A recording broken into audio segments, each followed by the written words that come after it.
trying to activate the defib that's close by. But in our society, because of the stigma that still exists around mental illnesses, people don't know what to do, and people don't know when to do it. And I am telling you that people can learn basic steps of how to understand the signs of mental disorders. They're very visible and they're very clear, and they can learn basic steps of how to act. And it's particularly tragic in Arizona. Why? Because Arizona, similar to Virginia, has a state law that says that teachers, administrators, parents, faculty, if they think that a person is gravely disabled, engaging in bizarre behavior, a danger to themselves or others, they can petition the state for a psychiatric evaluation. Really? And of course, yes, that is Arizona state law. So these Read teachers and his parents could have done something.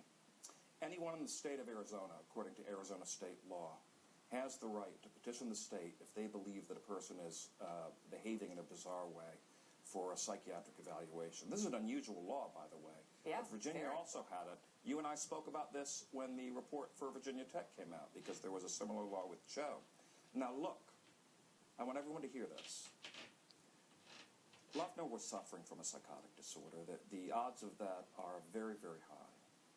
If someone had taken him to a counseling center, to an off-site crisis center, to an emergency room, and he had been treated with antipsychotic medications, the medications that are now used instead of psychotherapy, that remove these paranoid delusions, that cause the twisted mind to believe that people are out to get them, and that clearly drove Luffner to this very horrific act. If he had taken those medications, I am telling you today that this event would never have happened, and we would be waiting for the next meet and greet. I'm coming up against a hard break, but I want to get this question in. As Juan Williams pointed out earlier, and other experts have said the same, you know, just because you're mentally ill, even schizophrenic or psychotic, doesn't mean you're necessarily going to turn violent. How do you determine whether someone who's ill like that will become violent? Well, there are several clues, and it's very important information, because we know that, for example, people with antisocial personality disorder, non-psychotic, are actually more violent than schizophrenics.